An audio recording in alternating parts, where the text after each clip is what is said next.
കേരളത്തിലെ നിയമസഭാ തെരഞ്ഞെടുപ്പിൽ UDF അധികാരത്തിൽ വരുമെന്ന സർവേ പുറത്തു വന്നിരിക്കുകയാണ്. തെരഞ്ഞെടുപ്പ് നടക്കാനിരിക്കുന്ന രാജ്യത്തെ 5 സംസ്ഥാനങ്ങളിൽ തെരഞ്ഞെടുപ്പ് പ്രഖ്യാപിക്കുന്നതിന് മുൻപ് തന്നെ വ്യക്തമായ സർവേ നടത്തി ഇനിയുള്ള 5 വർഷം ആര് ഭരിക്കും എന്നുള്ളതിൻ്റെ റിപ്പോർട്ട് പുറത്തുവിട്ടിരിക്കുകയാണ് വോട്ട് വൈബ് ഇന്ത്യ.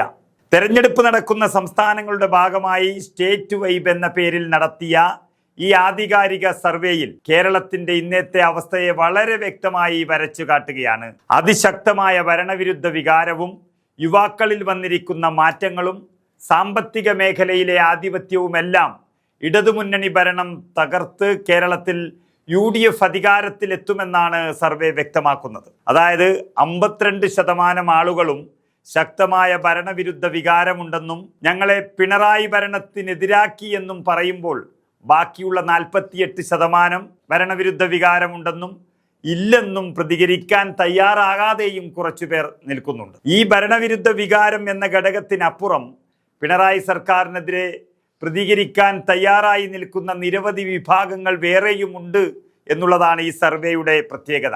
അതിലേറ്റവും പ്രധാനപ്പെട്ട വിഭാഗം എന്ന് പറയുന്നത് യുവാക്കളാണ്.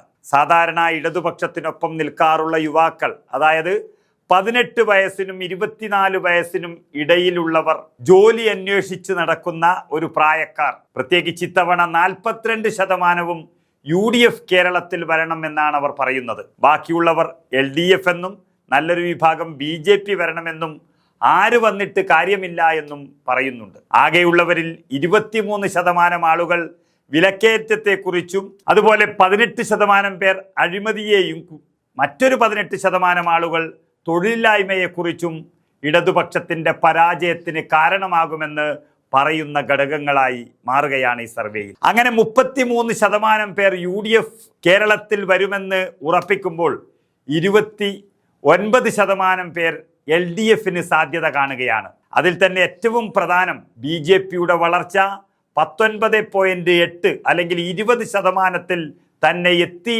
എന്നുള്ളതാണ് ഏറ്റവും അത്ഭുതപ്പെടുത്തുന്നത്. LDFും BJPയും തമ്മിൽ ഏകദേശം 8-9% മാത്രം വ്യത്യാസത്തിലേക്ക് കാര്യങ്ങൾ എത്തിക്കഴിഞ്ഞു എന്നുള്ളതാണ് സ്റ്റേറ്റ് വൈബ് സർവേ പറയുന്നത്. CPM പരാജയം ഉറപ്പിക്കുന്നതോടെ CPMന്റെ വോട്ടുകൾ BJPയിലേക്ക് കൂടുതലായി ഒഴുകാനും സാധ്യതയേറുകയാണ്. അതുപോലെ ആരായിരിക്കണം കേരളത്തിന്റെ മുഖ്യമന്ത്രി എന്നതിലും വ്യക്തമായ അഭിപ്രായം ഈ സർവേയിൽ രേഖപ്പെടുത്തിയിട്ടുണ്ട്. 22.44% ആളുകളും VD സതീശന്റെ പേരാണ് പറയുന്നത്. അതിൽ നിന്ന് തന്നെ UDF അധികാരത്തിലെത്തുമെന്ന് ഉറപ്പിക്കുകയാണ് ഈ സർവേ. അതുപോലെ തന്നെ 18% ആളുകൾ പിണറായി വിജയൻ വീണ്ടും വരണമെന്നും 16% ആളുകൾ ശൈലജ ടീച്ചറുടെ പേരും പറയുന്നുണ്ട്. കൂടാതെ രാജീവ് ചന്ദ്രശേഖരും KC വേണുഗോപാലും ശശി തരൂറുമൊക്കെ ചെറിയ തോതിൽ മുഖ്യമന്ത്രി കസേരയ്ക്ക് യോഗ്യരാണെന്ന് ഈ സർവേ വ്യക്തമാക്കുന്നു.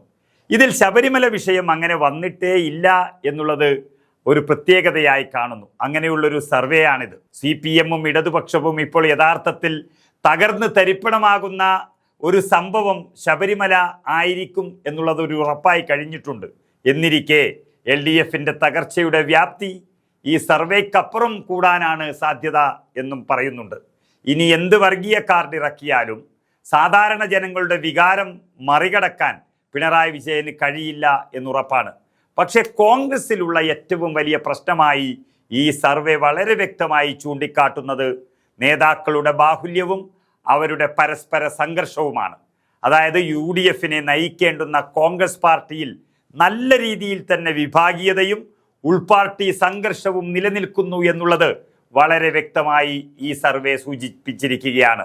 ഒത്തുപിടിച്ചാൽ ഒരു കൊടുങ്കാറ്റായി മാറാൻ കഴിയുന്ന ഒരു തെരഞ്ഞെടുപ്പിൽ കോൺഗ്രസിനും UDFനും വലിയ മുന്നറിയിപ്പ് കൂടിയാണ് ഈ സർവേ നൽകുന്നത്. ശ്രദ്ധിച്ചില്ല എങ്കിൽ പരസ്പരം തമ്മിലടിച്ചാൽ അപകടം മണക്കുന്നു എന്നുള്ള സൂചനയാണ് കോൺഗ്രസിന് ഈ സർവേ നൽകുന്നത്. അതായത് ജനങ്ങൾ പിണറായി ഭരണത്തെ തള്ളിക്കളഞ്ഞു. ഈ സർവേയിൽ പറഞ്ഞിരിക്കുന്നത് പ്രധാനമായും ഭരണവിരുദ്ധ വികാരവും അഴിമതിയും തൊഴിലില്ലായ്മയും വിലക്കയറ്റവും അതുപോലെ മുഖ്യമന്ത്രിയെയും മന്ത്രിസഭയെയും MLAമാരെയും ഒക്കെ വിലയിരുത്തുന്നു എന്നുള്ളതിൻ്റെ അടിസ്ഥാനത്തിലാണെങ്കിൽ ഇതിനേക്കാളും വലിയൊരു കൊടുങ്കാറ്റായി ശബരിമല അപ്പുറത്ത് നിൽക്കുന്നുണ്ട് എന്നുള്ളത് CPMന്റെയും LDFന്റെയും തകർച്ച പൂർണ്ണമാക്കുകയാണ്. ഏതായാലും പറഞ്ഞ ഘടകങ്ങളിൽ 100% വിശ്വാസ്യത പുലർത്തുന്നത് തന്നെയാണ് സ്റ്റേറ്റ് വൈബിൻ്റെ സർവേ റിപ്പോർട്ട്.